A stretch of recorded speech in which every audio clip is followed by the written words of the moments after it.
నమస్కారం NSTV news కి స్వాగతం. నా పేరు సంధ్య. ముందుగా వార్తల్లోని ముఖ్యాంశాలు.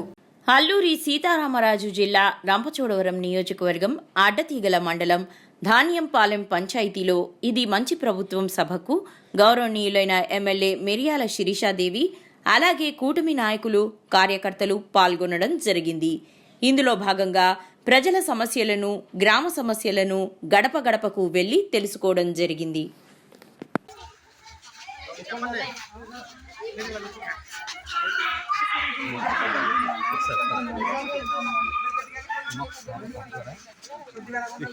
కొద్దిగా వెనక్కి ఉండండి. మీరు కార్యకర్త కాబట్టి ఆపుతా ఉండాలి జనాలను అలాగా నిలబడి.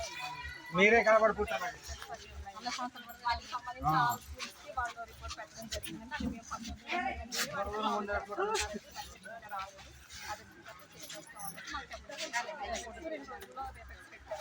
సమస్య ఉన్న గ్రామం అయితే జల్లూరు చెట్టుపల్లి మేడం. అంటే వాటర్ ట్యాంక్ పడిపోయే స్థితిలో ఉన్నాయి మేడం.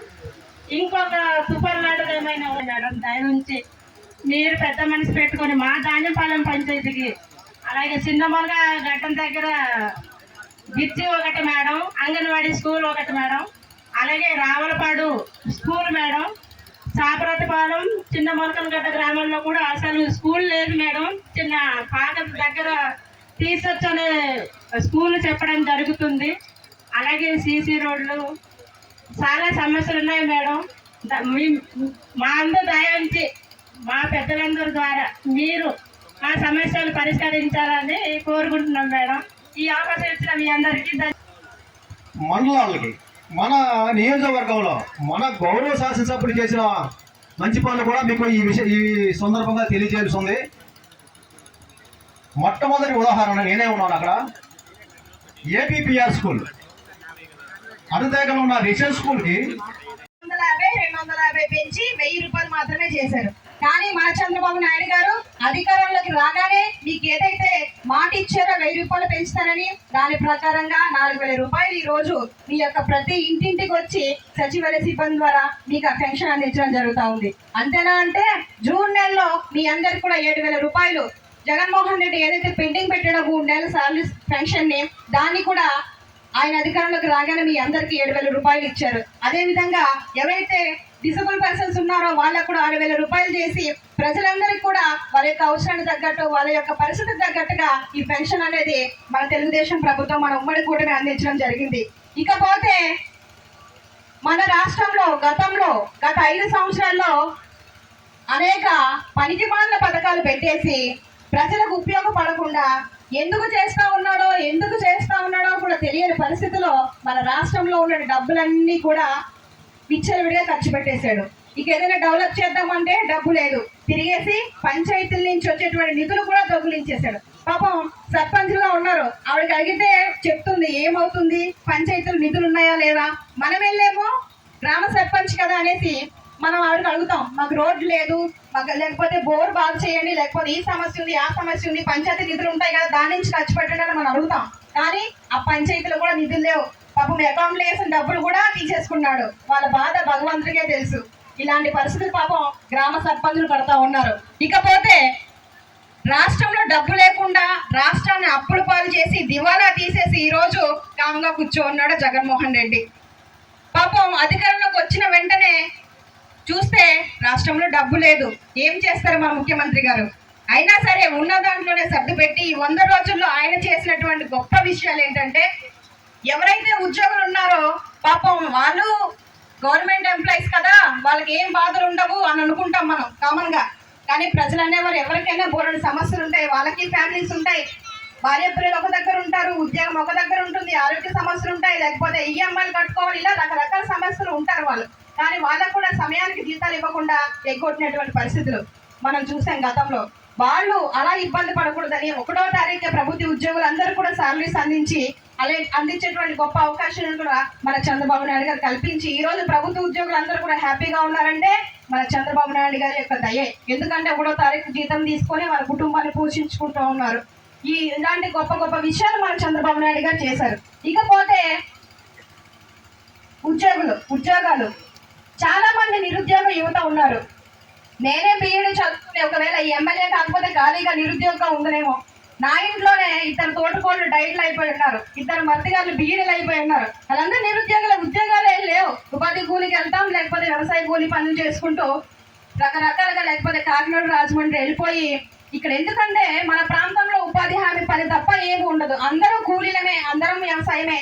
వేల వేల రూపాయలు రావాలంటే మన ప్రాంతంలో రావు. అందుకని ఆ రాజమండ్రి కాకినాడ వెళ్ళిపోయి 5,000కి 10,000కి పాపం అయ్యో ఎక్కడో కంపెనీలలో షాపులలో పని చేసుకుంటూ ఒక పక్క కుటుంబం ఇక్కడ, అతనేమో అక్కడ, రావడానికి రూమ్ రెంట్లు ఇవన్నీ కట్టుకోవడానికి ఇచ్చేటువంటి శాలరీ 10,000 15,000 ఇస్తారు. అది అక్కడ అయిపోతుంది. లేకపోతే చాలా మంది అక్కడ కూడా ఏమైనా ఇష్టం లేకపోతే ఇక్కడే తాగుడుకు బానిస అయిపోతా ఉన్నారు, లేకపోతే కూలీలుగా మారిపోతా ఉన్నారు. ఇలాంటి పరిస్థితి గత 5 సంవత్సరాల నుంచి జరిగింది. ఎందుకంటే ఒక ప్రభుత్వ ఉద్యోగం అనేది ఆ జగన్మోహన్ రెడ్డి ప్రభుత్వం తీయలేదు కనుక ఇప్పుడు ఈయన అధికారులకి వచ్చి రాగానే మొదటి సంతకమే మెగా డిఎస్సి పైన పెట్టాడు సంతకం. 16,437 మెగా డిఎస్సి పోస్టులు భర్తీ కూడా మన చంద్రబాబు నాయుడు గారు సిద్ధం చేశారు. త్వరలోనే ఈ యొక్క టీచర్ పోస్టులు కూడా ప్రతి ఒక్క నిరుద్యోగికి అందుబాటులోకి రాబోతా ఉన్నాయి.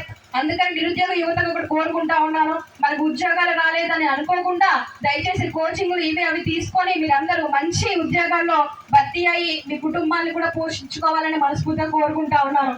ఇకపోతే భయంకరమైనటువంటి ల్యాండ్ టైటిలింగ్ యాక్ట్, అది తెలుసు. మన తాత ముత్తాతలు సంపాదించినటువంటి భూమి తరతరాలుగా వాళ్ళ పిల్లలకు వస్తుంది. కానీ ఈ జగన్మోహన్ రెడ్డి ఏం చేశారంటే రీసర్వేలను పెట్టి మన యొక్క పట్టా బుక్కుల పైన మన ఫోటో కాకుండా జగన్మోహన్ రెడ్డి ఫోటో పెట్టుకుంటా ఉన్నాడు. తద్వారా ఏమవుతుందంటే మన భూమి ఎవరైనా దొంగిలించవచ్చు. మన భూమి పైన అతని ఫోటో ఉంటే ఎవరైనా స్వీకరిస్తారా దాన్ని? ఆ బుక్ పట్టుకొని మన ఎంఆర్ ఆఫీస్కో ఎండి ఆఫీస్కో లేకపోతే లోన్ మీద వెళ్ళామంటే ఇక నీ ఫోటో కాకుండా ఎవడో ఫోటో ఉంది నీకు ఎవడో లోన్ ఇస్తారని మనల్ని బయటకు గెంటేస్తారు. ఇలాంటి పరిస్థితులు గతంలో జరిగాయి. దానికి వ్యతిరేకంగా మన చంద్రబాబు నాయుడు గారు ఏం చేశారంటే ఈ ల్యాండ్ టైటిలింగ్ యాక్ట్ అనేది రద్దు చేశారు. రద్దు చేసి ఎవరి పట్టా పుస్తకంలో వారి ఫోటోవే ఉంటుంది, రాజముద్రతో మనకి పట్టాలు ఇవ్వడం కూడా జరుగుతూ ఉంది. అది కూడా స్కాన్ చేస్తే ఎన్ని సెంట్లు ఎక్కడ ఉంది భూమి అనేది కూడా ఒక స్కానర్లు కూడా ఆ పట్టా బుక్ లో ఏర్పాటు చేసి ప్రజలందరూ కూడా మంచి చేయాలనే ఉద్దేశంతో ఇలాంటి గొప్ప నిర్ణయం తీసుకున్నారు. రీసర్వేల పేరుతో చాలా మంది భూములు కూడా కోల్పోయారు గతంలో. ఆ రీసర్వేలు కూడా ఆపేశారు మన చంద్రబాబు నాయుడు గారు. ఇలా ప్రజలందరూ కూడా మేలు జరగాలనే ఉద్దేశంతోనే ఇలాంటి కార్యక్రమాలు చేస్తా ఉన్నారు.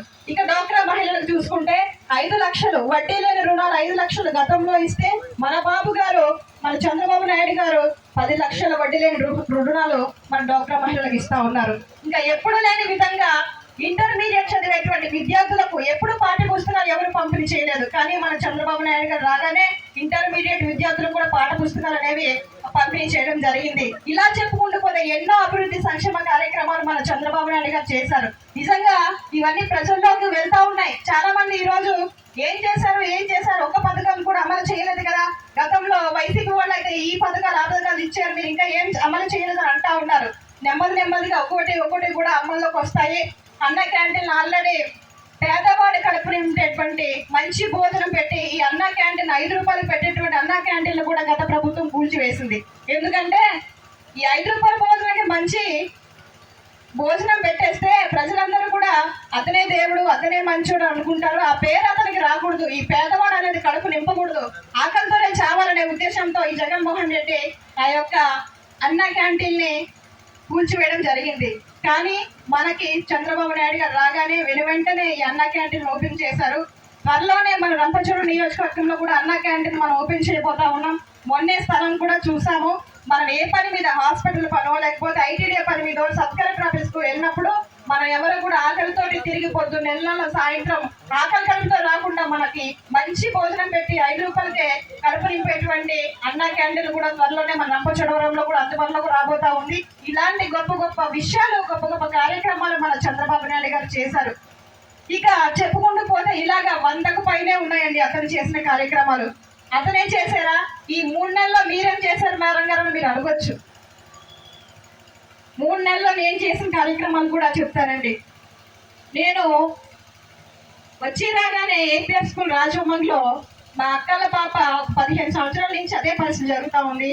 ఇంటర్ అక్కడ రికమెండేషన్ చేసి సీట్ అడిగితే కాలేజ్ మానేసింది. అది ఎందుకు మానేసామంటే అక్కడ నీళ్ళు రావట్లేదు, 2 రోజులు 3 రోజులు స్నానానికి కూడా నీళ్ళు ఉండట్లేదు.